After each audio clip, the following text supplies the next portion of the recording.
Aloha, pessoal, estamos aqui mais uma vez. Queria te agradecer pelo último convite com o pastor Ulisses, a repercussão que teve. Foi bem bacana ter trazido ele aqui, tirou várias dúvidas acerca da Bíblia aí com a gente. E hoje eu estou aqui com um advogado do direito, o doutor Adalberto Petean Júnior. Que nome difícil, hein, doutor? Petean. É isso mesmo. Amigo Rodrigo, tudo jóia? É uma satisfação muito grande fazer parte aqui da sua família, da sua influência, da sua audiência. Então, sem dúvida, para mim é uma satisfação muito grande. E estamos aqui, vamos falar um pouquinho sobre esse tema polêmico, né? Como o seu canal sempre propõe, esses temas polêmicos. Mas vamos falar um pouquinho sobre o STF e as decisões do STF. Vamos lá, doutor. Doutor, o STF tem sido, como eu disse agora há pouco, alvo desses debates, né, que tem tido muita politização. O senhor acredita que as atitudes dos membros do STF têm tido libertinagem? Veja só, o STF ele é composto hoje por 11 ministros, né? E sempre foi assim. O STF sempre teve uma indicação política. Todos os membros que compõem a Corte Superior, eles são indicados pelo presidente da República. Então, o que a gente imagina quando a gente tem uma corte, um Supremo Tribunal Federal, repleto de membros, de ministros, de indicação presidencial, de indicação política? Então, a gente consegue imaginar que a cada ideologia daquela indicação política vai refletir nas decisões. Então, a gente tem hoje uma composição com 10 ministros, porque a ministra Rosa Weber aposentou recentemente, e desses 10 ministros que compõem a turma hoje do STF... Os 10 indicados. Todos os 10 são indicados, e 6 têm uma ideologia ou uma conotação, um viés mais de esquerda, justamente por uma indicação de partidos da esquerda. A gente tem 5 indicados pelo PT... 5 indicados pelo PT. Um pelo PMDB. Um pelo MDB, né, que é o Alexandre de Moraes. Pelo Michel Temer, né? Pelo Michel Temer. 2 pelo... presidente Bolsonaro. E temos um pelo Fernando Henrique Cardoso, que é o decano da casa, que é o Gilmar Mendes. Todos políticos. Todas indicações políticas. Todas indicações de presidente da República e que trazem na sua decisão, que trazem ideologicamente falando princípios voltados a esses vieses ligados aos partidos. Então, dificilmente, Rodrigo, eu falo para você aqui com muita propriedade e com muita tranquilidade até, dificilmente a gente vai ter um STF totalmente imparcial nas suas decisões. Sempre vai ter uma conotaçãozinha mais puxando para aquele viés político em que ele teve a sua indicação. Inclusive um dos assuntos da nossa pauta aqui, que é confiança no STF, tá? Aí eu trouxe aqui alguns subtópicos: imparcialidades, desvio de competência e politização do STF. Quando a gente fala de imparcialidade, eu queria te perguntar acerca de uma frase que o ministro Barroso soltou. Ele falou assim: derrotamos o bolsonarismo. Essa frase, por si só, ela já não demonstra que não há imparcialidade. E o que é que o direito fala sobre imparcialidade? Veja só, quando a gente traz o princípio, né, jurídico da imparcialidade dos julgadores, do membro julgador, ele traz uma ideia de que o juiz não pode se inclinar para qualquer lado que seja. Ele tem que ser técnico na prova, ele tem que ser técnico na fundamentação do processo. Então, ele não pode fazer juízo de valor de acordo com a sua ideologia partidária. Quando ele começa a fazer isso, a se inclinar para determinado lado, ele deixa a imparcialidade, ele passa a ser parcial. E aí o que a gente percebe nessa frase, e que eu digo infeliz frase de um ministro do STF, que está ali para julgar um caso que é posto para julgamento. Então ele não pode simplesmente, uma frase infeliz dessa, dizer que derrotamos o bolsonarismo, porque aí ele está se notando, está se colocando numa posição completamente parcial e que deveria, ao meu ver, se declarar suspeito em decisões que envolvam processos vinculados ao Partido Liberal ou a membros que se declaram da direita ou bolsonaristas.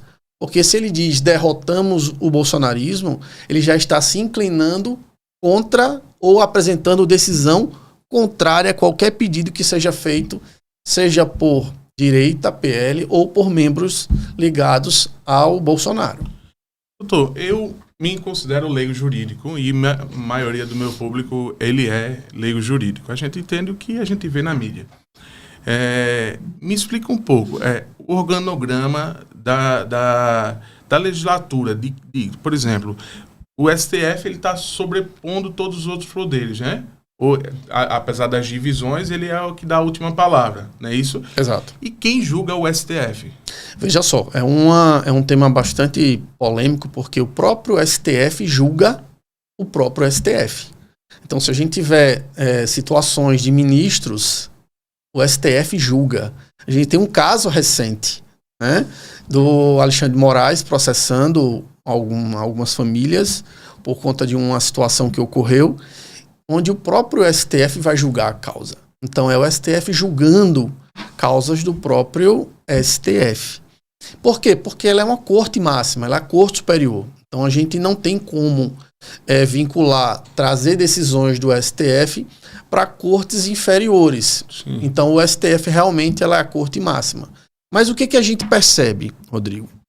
É que embora ela seja uma corte superior, a nossa Suprema Corte, ela tem interferido, julgado, entrado em temas que não fazem parte da sua competência. Aí era o que a gente ia falar, segundo tópico aqui, desvio de competência. Por exemplo, a votação do aborto, descriminalização da maconha, que são temas muito polêmicos. No meu ver, o Congresso que deveria analisar isso. Ele está, de fato, fazendo um desvio de competência, olhando de um olhar jurídico? Sem dúvida. Digo para você assim, sem dúvida, porque a gente, quando se depara com uma decisão, foi o tema 442, que o partido PSOL apresentou, trazendo a descriminalização do aborto. Então esse foi o tema levado para o STF e a ministra Rosa Weber, antes de se aposentar, deu o voto dela. Embora com muita cautela, medindo as palavras no voto, ela deu o seu posicionamento no sentido de que deveria sim descriminalizar o aborto até a 12ª semana de gestação. E isso repercutiu não só na sociedade, mas como no meio jurídico, porque o STF começa com essa decisão a entrar numa seara do poder legislativo. Cabe ao legislativo, ao Congresso Nacional, eleitos pelo povo, porque descriminalização do aborto ou da maconha são temas que têm reflexo na sociedade. E o que a sociedade faz? Ela elege os seus membros, seus representantes que estão lá no Congresso, Câmara e Senado, para votarem tudo aquilo que a sociedade quer atender, tudo aquilo que vem atingir a sociedade. Quando uma corte superior começa a trazer temas legislando sobre a matéria, descriminalizando um ponto, ela começa a interferir diretamente na competência que é do Poder Legislativo, que é criar regra nesse sentido.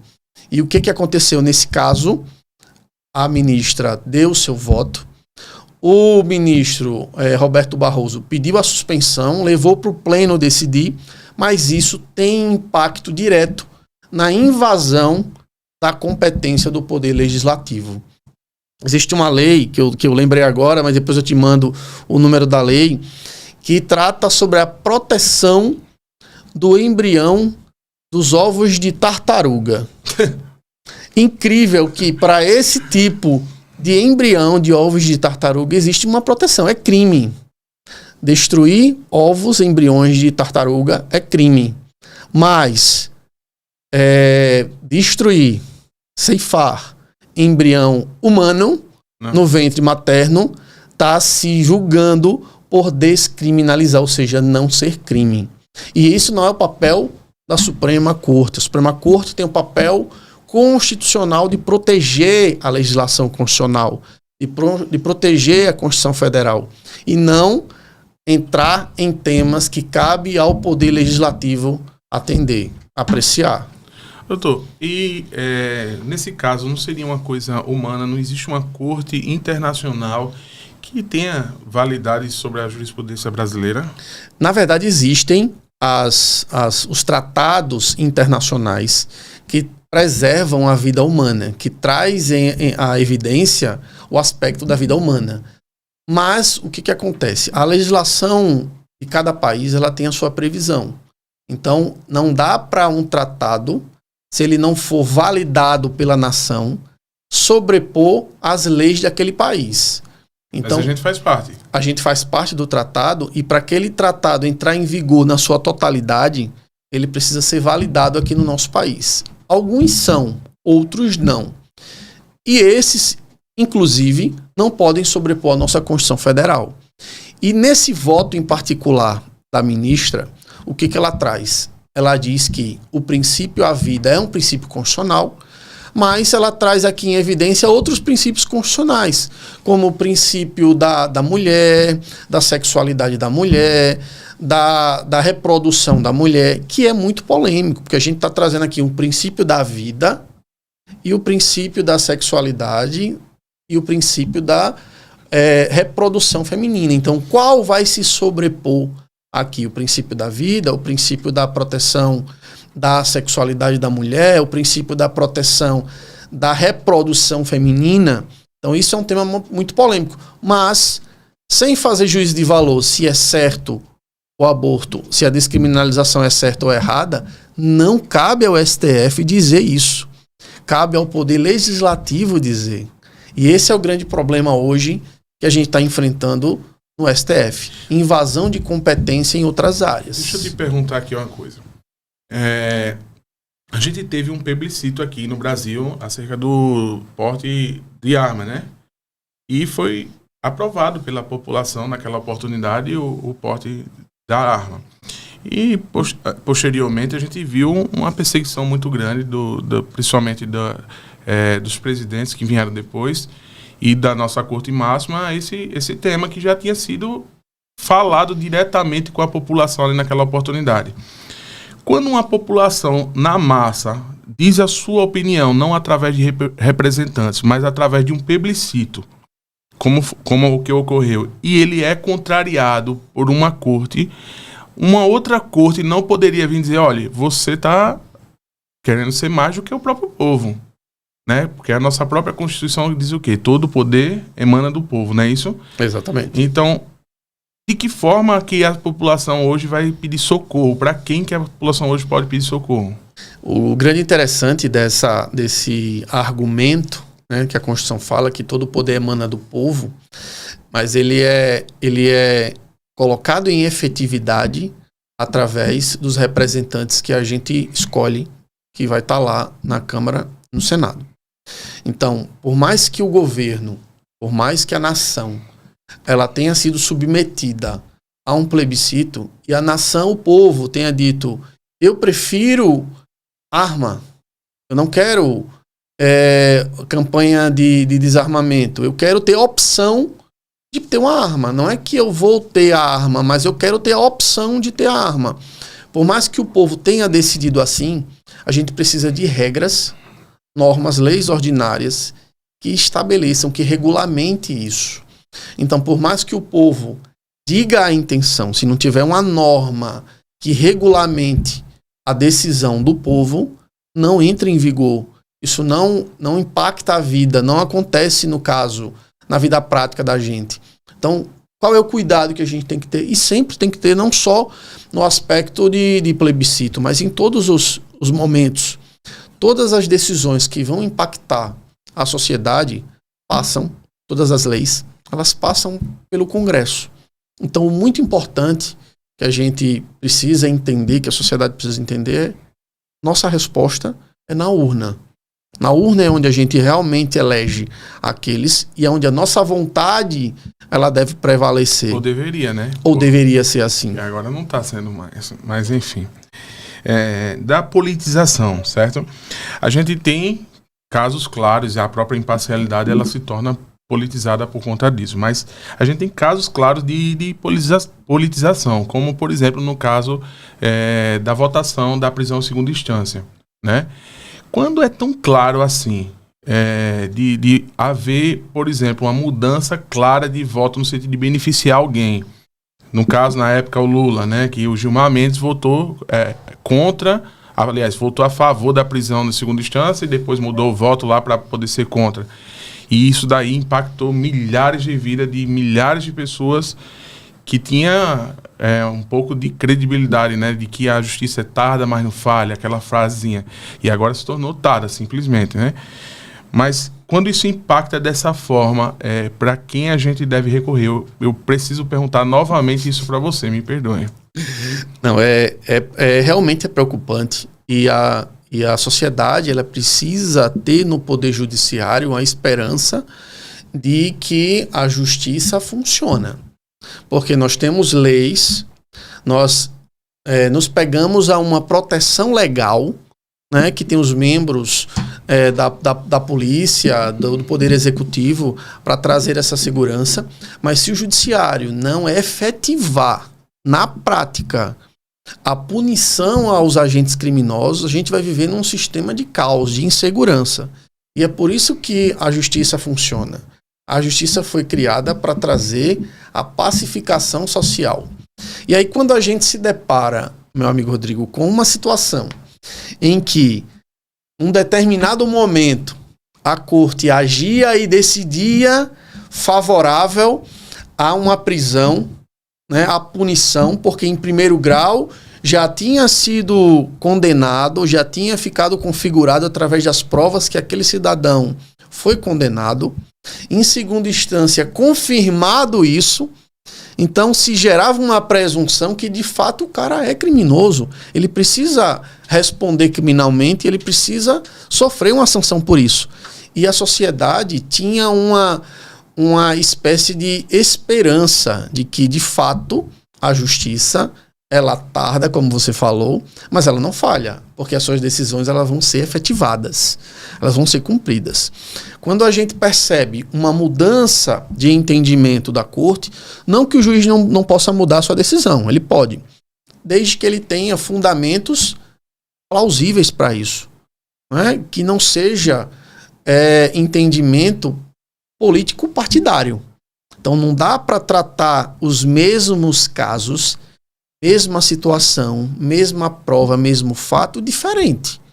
Então, se houve condenação, se havia prisão para aquele condenado em segundo grau, que se observe para todos os casos que houverem assim. É a jurisprudência. Não dá para ser 2 pesos e 2 medidas. Sim. E o que a gente percebeu é que houve, sim, uma parcialidade em determinadas decisões por uma conotação política. Porque como a gente trouxe aqui essa ideia desde o começo, que foi a sua pergunta inicial, como é que a gente pode separar uma corte superior trazendo imparcialidade? Se todo mundo ele é indicado por um presidente e tem um viés político.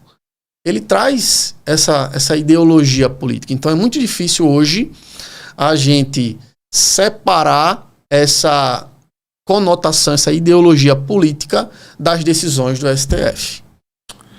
Cara, e você me leva a outro tema, sobre a incompetência do judiciário.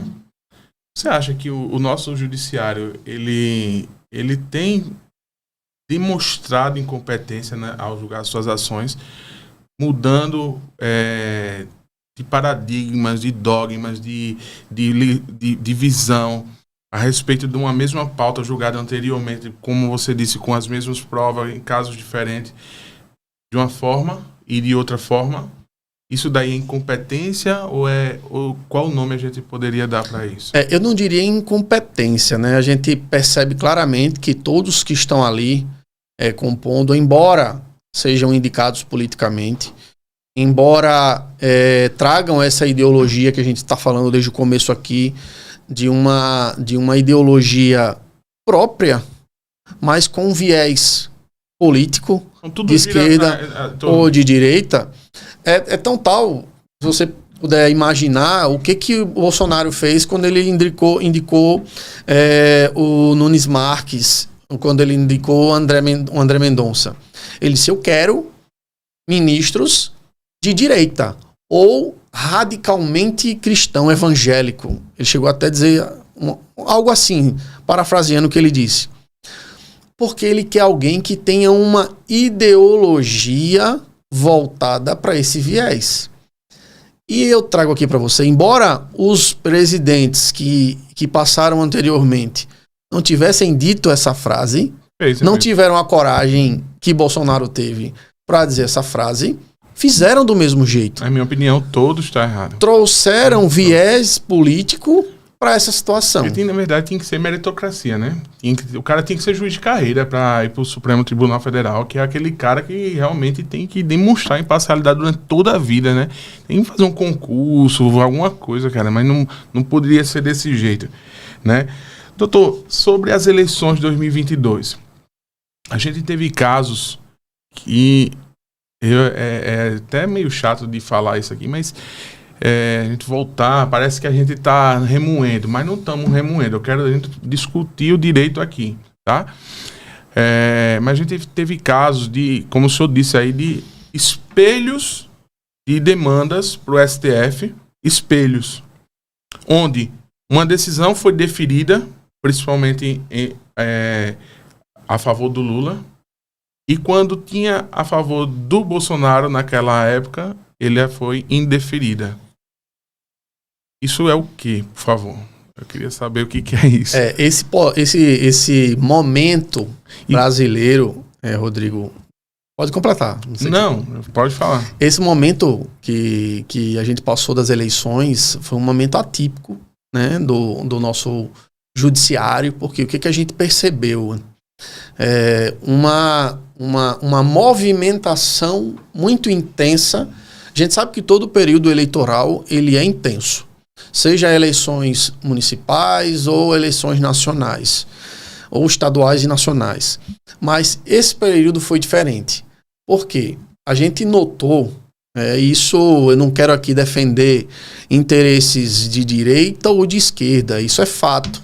A gente está trazendo aqui, como você falou, ninguém está remoendo aqui, nem debatendo aqui se houve interferência do judiciário na eleição diretamente, ou se teve problema em urna, ou nada disso. A gente está falando de um fato concreto. Mas indiretamente, objetivamente, houve interferência? Em que ponto o TSE, que é representado por um membro do STF, interferiu nas eleições? E eu digo para você, houve interferência?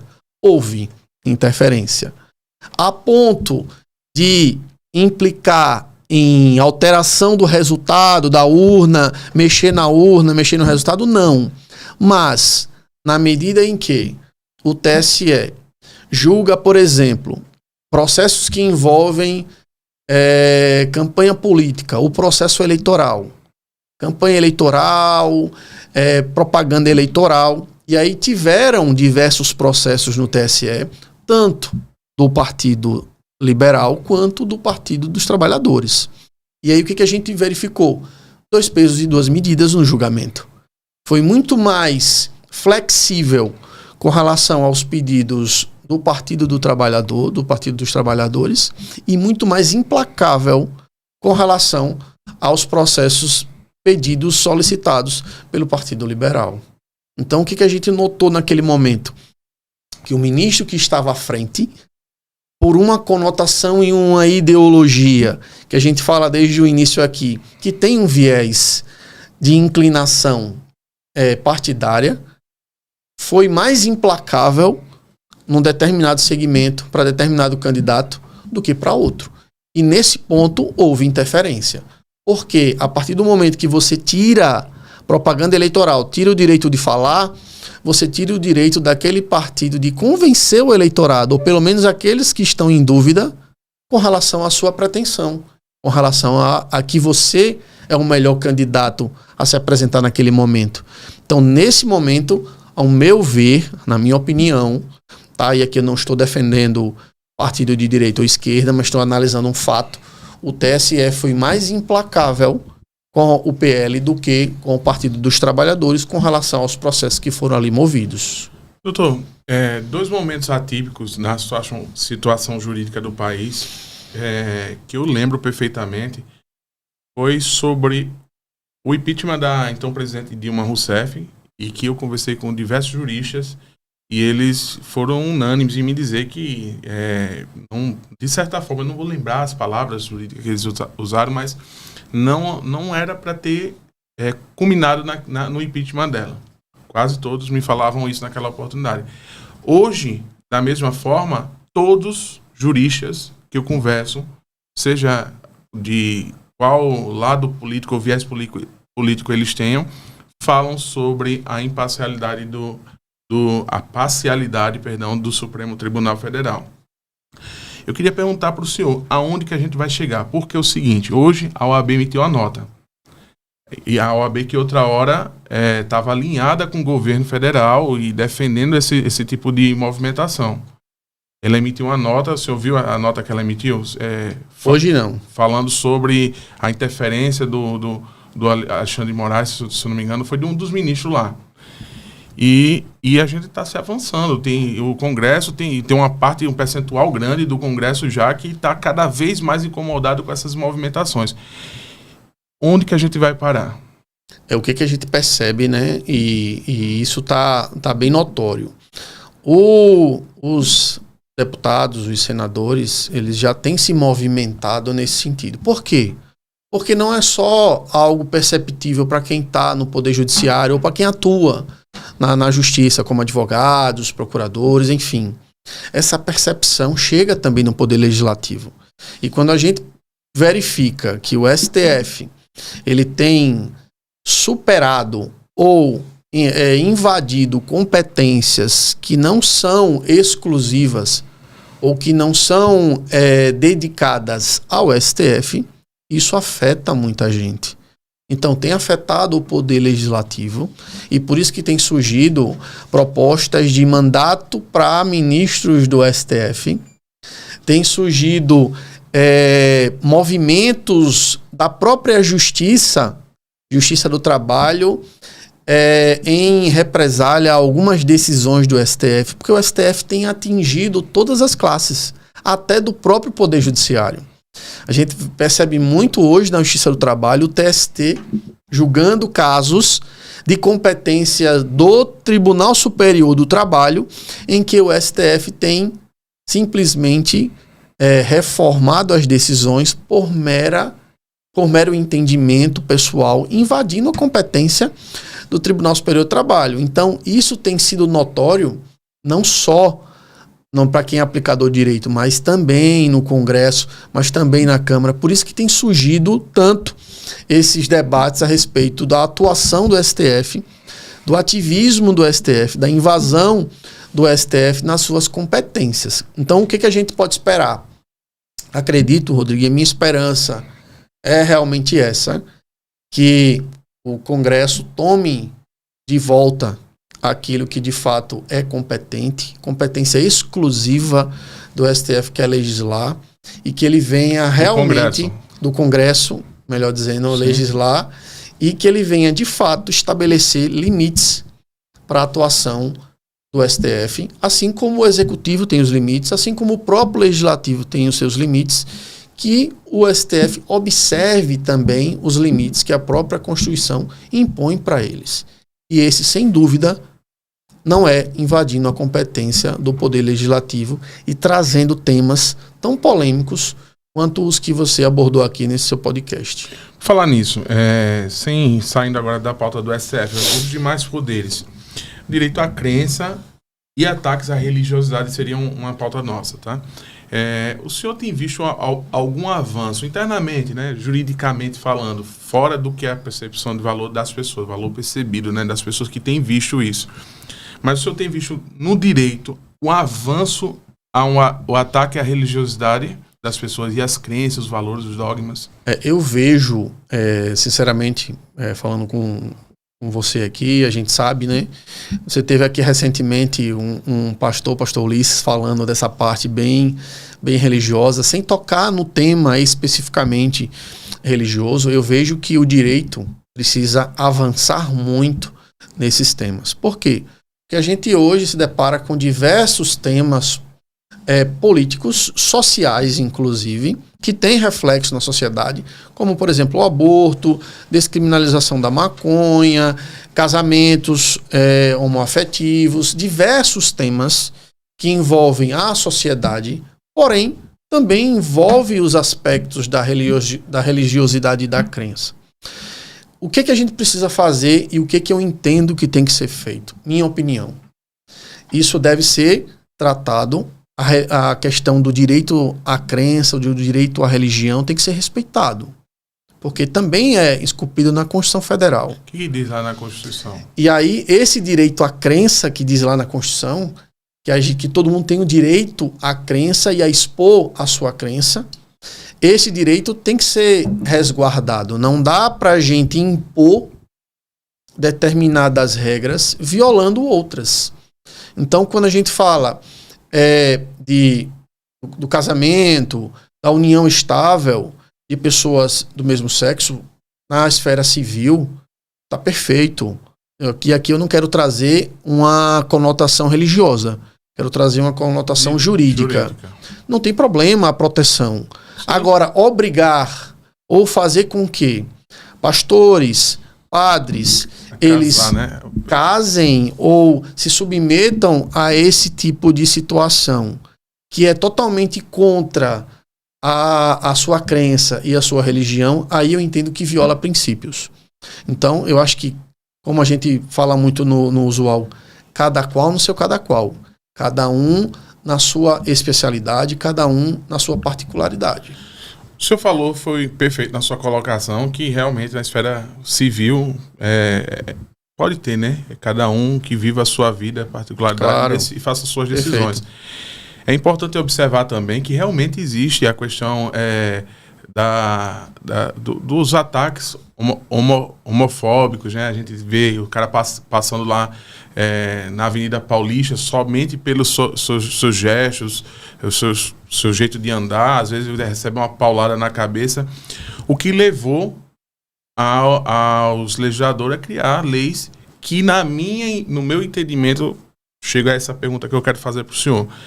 O senhor acredita que as leis antes desses movimentos, elas eram suficientes, porque realmente existe, né? Mas aí para todo mundo, né? Para todo mundo, não só o cara que é gay, que está andando lá, como também o heterossexual se for agredido. Ou o senhor acha que realmente foi dado superpoderes para essas pessoas, em detrimento das outras? A lei hoje, ela funciona mais para essas pessoas por conta da percepção de valor que elas têm da sociedade ou não? Eu entendo que, assim, quando a gente fala de agressão à lesão corporal, a lesão corporal ela é igual em todos os aspectos. O que a gente percebeu é que essas pessoas, elas buscavam uma proteção maior. Por quê? Por conta da discriminação. Não era só uma mera violência. Era uma violência por um motivo. E o motivo era a orientação sexual daquela pessoa. Então, o que eles quiseram e buscaram, e de fato eu entendo que deve ser feito, porque a gente deve rechaçar aqui todo tipo de agressão. Sim. E eu ainda digo mais, eu acho que cabe ao Poder Legislativo ser mais duro em relação a qualquer tipo de agressão. E aí eu digo para você, a agressão à mulher, ela tem que ser mais criminalizada do que a agressão ao homem? Sim.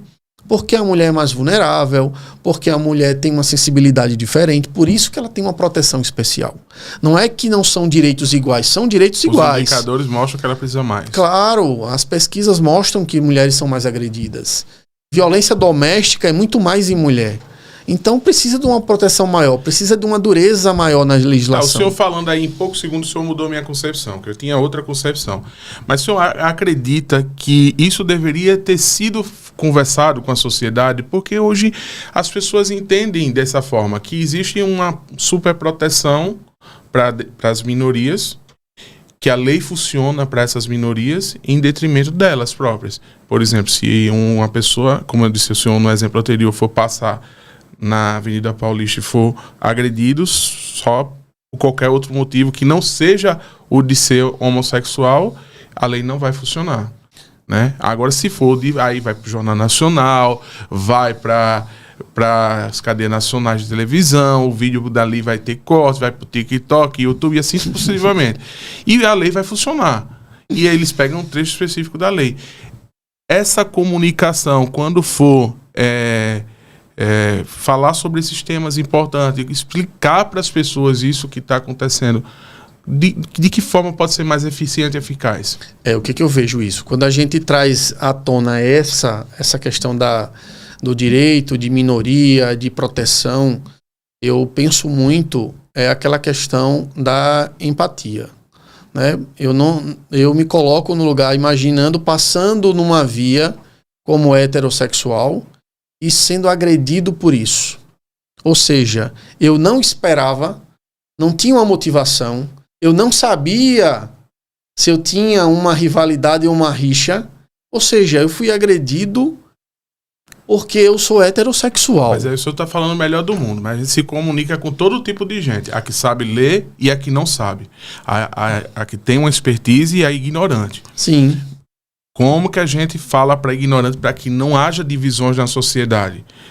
Entendeu? Porque hoje eu entendo que ocorreu isso. Foram fazendo movimentações importantes o tempo inteiro e não se comunicaram. Não falaram. Olha, isso que o senhor falou anteriormente, eu achei muito importante. Eu mesmo tinha outra visão sobre isso e eu não me considero uma pessoa ignorante. Por exemplo, eu achava que as leis, elas tinham que servir para o hétero e para o homo e tinha que funcionar da mesma forma, porque uma agressão era uma agressão, mas o senhor falou, é juízo de valor, a gente tem que se colocar no lugar do outro para poder entender a dor do outro, e é verdade isso, né? Mas eu acho que falta essa comunicação. O senhor acredita que também pode estar ocorrendo isso ou não? Falta comunicação a partir do momento que a gente dá ênfase a determinadas coisas. Por exemplo, quando a mídia, quando a sociedade ela dá ênfase àquele determinado assunto, isso toma uma proporção muito maior. Então, quando a gente traz leis novas que trazem outros crimes ou que trazem um agravamento da pena, é porque a sociedade se mobilizou, se sensibilizou com aquele fato de tamanha forma que fez com que o legislativo aumentasse a pena. Isso deveria ser para todo tipo de situação. Não só para situações daqueles que se sentem menor atingido, marginalizados, mas para toda a sociedade de uma forma geral. E aí, o que a gente precisa? De campanhas voltadas para orientação da sociedade com relação aos seus direitos, que a gente não tem. Mas alguns grupos fazem isso. E aí você chama a atenção a esse ponto. Mas por que alguns grupos eles têm mais resultado em ações do que outros? Porque há uma união. Porque você concorda comigo que eles são muito mais unidos em prol de uma causa do que outros. E aí, o que eu entendo? Que a proteção tem que existir? Sim. A proteção, a união estável daqueles que são homoafetivos, precisa ter a proteção? Precisa ter. Tá? Agora, desde que não violem outros direitos, como direito à crença, direito à religião, que foi a sua pergunta. Direito penal para punir aqueles homofóbicos que praticam violência, essas pessoas precisa ser rígido, mas também a agressão física, corporal, para aqueles que sofrem, que não são desse segmento, que não tem essa ideologia ou que não são dessa situação de minoria, também precisa dessa proteção. Sim. Então eu acredito que essa igualdade na aplicação da norma, observando as suas diferenças, as suas desigualdades, observando o aspecto de cada um é importante. É isso que faz a sociedade. Eu acho que a OAB precisava se comunicar mais com a sociedade. Porque, assim, na minha visão, o ativismo, ele não luta pelos direitos da forma certa. O direito que ele tem, que é observado, que eu entendo que seja bom para eles, que realmente, como eu disse, esses casos, esses exemplos aí. Mas a OAB precisa ela se comunicar, ter um canal de que ela fale com a sociedade e das classes para explicar o que ele entende né, que o Congresso avalie, que o Supremo Tribunal, e que fosse pouco. Eu acho inclusive que a OAB tinha que ser um poder a mais. Você acredita? E eu acho que a OAB tinha que ministrar os outros poderes. Tinha que comandar o STF, comandar a questão do Congresso Nacional, a Câmara de Deputados, todo mundo tinha que comandar. E aí ia seguir as normas, porque tem que ter um viés, tem que ter um horizonte. E hoje eu acho que não tem um horizonte, é tudo assim, o vento tá para onde? É assim, não? A OAB, ela tem um papel... Você quando tá lá defendendo uma causa lá, de frente com o juiz, às vezes você entende que é o temperamento do cara, é o dia dele, ele namorou hoje. Você entende, não? Entendo perfeitamente. Na verdade, Rodrigo, nós lidamos com o ser humano. O juiz, ele tá ali, e a gente traz essa conotação do judiciário, esse judiciário imparcial, né? Na visão do imparcial, o juiz que fez concurso público, que assumiu a magistratura, esse de fato ele é imparcial. Mas, vamos e convenhamos, ele também traz uma ideologia. Sim. Por isso que a gente diz aqui, tem juiz que tem uma inclinação mais pro lado do autor, e trazendo aqui para a seara trabalhista, é mais reclamante, é mais empregado. Tem outros juízes que tem uma conotação mais empregador, mas não quer dizer que ele não é imparcial, porque ele vai analisar as provas, ele vai julgar o processo. E como ser humano também, ele vai estar num dia ruim, e aí ele vai decidir, vai fazer uma prova, vai fazer uma instrução processual também não muito amistosa. O clima não vai ser tão bom, tão agradável. Mas na maioria das vezes, os juízes eles são muito tranquilos. E aí o que eu trago aqui pra gente? Esse magistrado, né, que vem com essa carga, não namorou hoje, ele tem uma fiscalização. Sim. Pelos próprios advogados. A gente tem hoje as prerrogativas do advogado que precisam ser observadas. E aí quando você diz a OAB, ela poderia ser um órgão máximo para interferir nos poderes, eu diria que não. Por quê? Porque o próprio advogado, ele também não tem essa legitimidade do povo. Então eu acho que os poderes que são emanados do povo precisam ter essa legitimidade. Mas quando eu falo isso, eu não falo que ele iria decidir causas novas. Sim. Ele ia regir as causas que já existem. Mas aí o que eu digo com relação à OAB? A OAB tem um papel importante que é fiscalizador. Sim, tá? Mas ela fiscaliza o STF? E aí esse é importante. A OAB tem o papel de discutir as regras que são postas ali no STF. As decisões que são postas ali no STF. E eu digo mais para você. Você falou aqui sobre o papel da OAB na sociedade. A OAB ela tem diversas comissões sociais, que é pouco divulgado. E esse é o grande problema. Mas, doutor, sinceramente, aqui para nós, o senhor acredita que qualquer movimentação que a OAB possa fazer vai ter algum reflexo no STF? O STF, fazendo o que ele está fazendo, se a OAB fazer qualquer tipo de movimentação, só acredita que vai mudar alguma coisa? Eu acredito que sim. Na verdade, o direito ele se movimenta, né, pelas causas que são postas. E quem põe as causas no judiciário? Aqueles que advogam. Então tem que partir da advocacia ou do Ministério Público, daqueles que levam a causa ao judiciário. O judiciário decide causas que são postas para ele. Se a OAB, se a advocacia, se a procuradoria, se aqueles que levam a causa até os julgadores não tiverem essa visão, não pensarem desse jeito, a sociedade não melhora, a gente não evolui. E esse é o nosso papel. Levar para o judiciário as demandas, as aflições, aquilo que o povo quer atender, aquilo que o povo quer saber, aquilo que a gente precisa lá no povo para que isso seja atendido. Então é muito importante o papel da OAB. As comissões que a OAB tem esse papel de cada uma ver o que a sociedade tem de carência e apresentar para o judiciário. E é por isso que eu entendo, como advogado, e defendo esse interesse, defendo a classe, não tem jeito. Eu entendo que cabe sim a nós advogados apresentar os anseios da sociedade, não só por meio das leis, como você falou aqui, mas também somos instrumentos de mudança social. Mas se eu falar, quando o senhor falar isso, traduzindo para um linguajar mais popular, o senhor acredita que a OAB também seria uma protagonista, por exemplo, apresentando projetos importantes? É isso que o senhor está dizendo? Exatamente.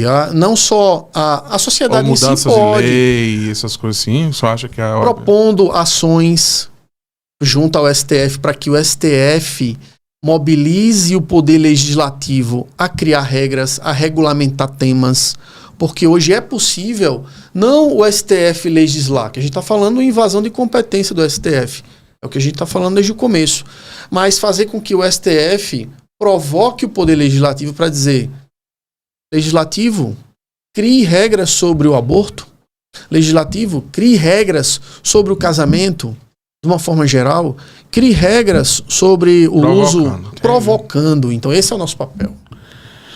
Doutor, o que o senhor acha do direito penal do Brasil? Para onde que a gente está indo também nesse aspecto? Hoje a impressão que a sociedade tem é que a polícia prende e a justiça solta. E o senhor tem essa impressão também? Esse é, como você falou, né? A impressão que a sociedade tem. Né? A impressão é que a polícia vai lá, no caso concreto, prende e o judiciário solta. O que eu percebo na prática, tá? E isso não chega para a sociedade. O que chega para a sociedade é: a polícia prendeu, o judiciário soltou. Mas dentro do sistema processual penal, a gente tem diversas regras. E essas regras, Rodrigo, é para proteção do próprio cidadão. A regra processual penal, por mais que a gente diga ela é flexível para o criminoso, na verdade não é que ela seja flexível para o criminoso. Ela protege o cidadão. Porque, tudo bem, se a polícia prendeu e o cara de fato cometeu o crime e ele foi condenado e preso, ótimo, doutor, perfeito. Eu que sou leigo, eu sei. Mas o cara, é um ditado popular, todo mundo tem direito a cometer um crime. E outra coisa, se o cara fugir do flagrante, não é verdade? Convenhamos. Mas veja só, se a gente não tiver um sistema processual, se fala muito em criar regras mais rígidas processualmente falando. Sim. Ou criar leis mais rígidas para punir. Eu não sou contra, porque de fato o criminoso tem que ter regras mais rígidas, porque o cara é criminoso, ele infringiu uma lei. Tem que ter punições mais severas, sim, porque ele é criminoso. Agora, precisa observar um contraditório e ampla defesa. Precisa observar um sistema processual para a gente não cometer injustiças. E essa é a preocupação do legislador. Pronto. Não cometer injustiças. O senhor chegou a uma pergunta que eu queria fazer para o senhor. O senhor acredita que se a regra fosse aplicada de uma forma que ela não personalizasse os casos, né? Ela ouvisse, todo mundo teria direito à ampla defesa, sim, mas o cara matou com 2 tiros, 10 anos de cadeia. Matou com 3 tiros, 15 anos de cadeia. Matou com 1 tiro, 5 anos de cadeia. Fosse sistemática nesse aspecto, ela não iria cometer menos injustiça do que se comete hoje. Porque hoje o cara morre, a família fica lá e depois o cara é solto. Quantos casos a gente não vê aí todos os dias na mídia? O cara deu entrevista semana passada que foi preso e disse assim, ó, daqui a pouco eu tô na rua, e daqui a 2 horas eu tava na rua. O cara foi preso em flagrante. Que eu tenho uma pergunta daqui a pouco para fazer o senhor sobre isso, mas pode responder sobre essa. E aí o que acontece? Eu concordo com você. Tá? Eu acho que para o criminoso a lei tem que ser severa.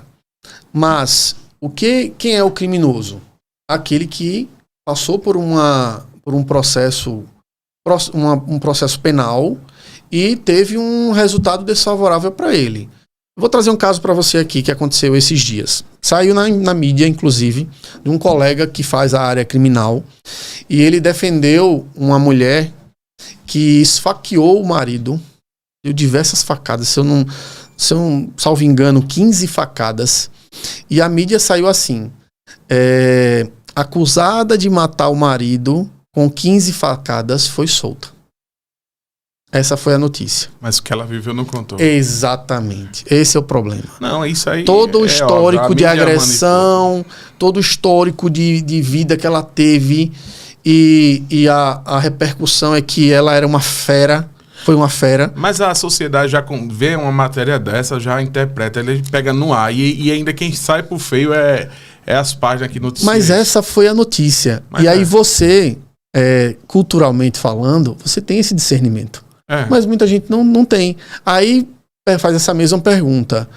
Essa mulher foi presa hoje, mas já está solta. Cara, eu não e acho a gente que não sabe até que ponto tem uma investigação processual. Eu acho que é a sensação de impunidade mesmo. Porque eu acho que há de verdade impunidade. E há muita impunidade. É uma pergunta que eu ia te fazer, inclusive, sobre essa minha sensação. Existe uma orientação de cima para baixo, top-down,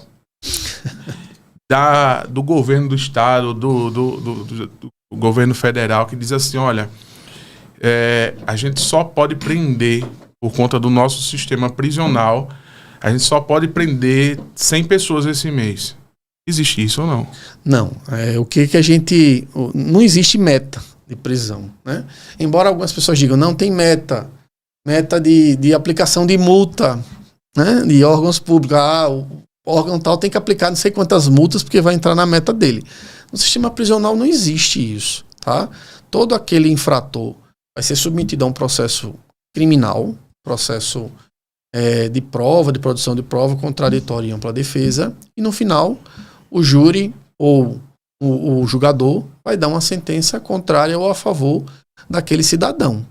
O que acontece de impunidade que às vezes a gente percebe, tá? Que você disse muito bem, a impunidade. Ou tem, como a gente já presenciou, situações de nulidade processual, ou tem inclinação partidária. E aí até que ponto a gente vai dizer se foi uma questão processual ou se foi uma questão de inclinação partidária? No caso. Então você pode dizer assim... Que aí agora eu fiquei perdido. Porque o que é inclinação partidária? Porque você pode dizer assim, por exemplo, no caso em que houve condenação em diversas instâncias de alguns políticos, sem citar nomes aqui, e chegou no STF e foi liberado, a gente duvida se de fato houve questão processual ou se houve uma inclinação partidária. Mas, num caso concreto, e é um caso da mulher que esfaqueou o cara.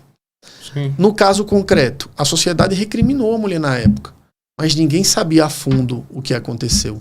Vai do caso, cada caso. Então a gente pode imaginar que naquele caso foi uma injustiça, porque a família daquele cidadão sofreu com a morte dele, e sem dúvida sofreu, mas será que houve uma motivação para o cometimento do crime? E muitas vezes não há prova o suficiente para condenar, e aí gera impunidade. E aí eu tenho um sentimento de que a justiça não foi feita, porque o cara cometeu o crime, realmente a família foi vítima daquele cidadão, mas não houve prova o suficiente, a polícia não investigou o suficiente para gerar a condenação daquele cidadão, daquele criminoso, e aí sim, para mim, como cidadão e não como advogado, gera uma impunidade. Porque, de fato, se houvesse um processo de investigação mais apurado, a situação teria sido diferente. Eu vi um documentário no Netflix de uma juíza, eu acho que você viu esse documentário, que é ela julgando os menores infratores, e tem um caso de um menino que ele matou o pai. E aí ela faz uma pergunta pra ele e assim, você apanhava do seu pai? Aí ele fala, todos os dias. E por que você matou seu pai? Você matou seu pai, você estava dormindo, ele estava dormindo. Porque eu apanhei naquele dia. Mas você matou porque você apanhou? Não. Matou porque ele estava batendo na minha mãe não aguentava mais. Aí eu pensei, cara, será que isso daí não é uma legítima defesa? Ou se não existe nenhuma brecha na lei que, tipo, vá tratar esse menino no lugar de prender? Por falar nisso, o sistema judiciário hoje ele é preparado para reeducar. Esse problema da reeducação ainda é muito, muito falho, né? No nosso país. O sistema hoje não reeduca.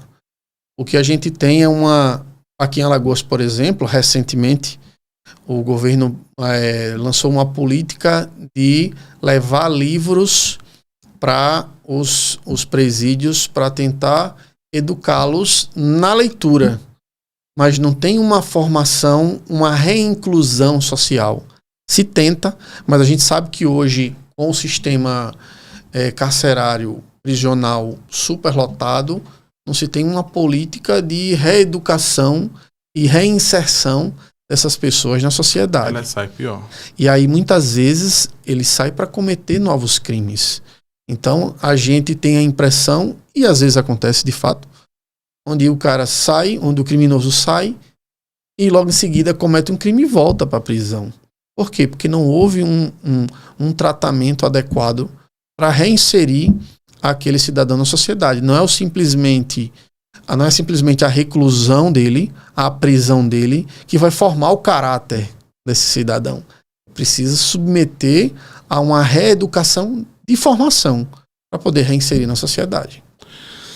Doutor, eu queria agradecer você ter aceitado o convite. A gente vai voltar aqui para debater outros temas. Espero que o senhor aceite das próximas vezes.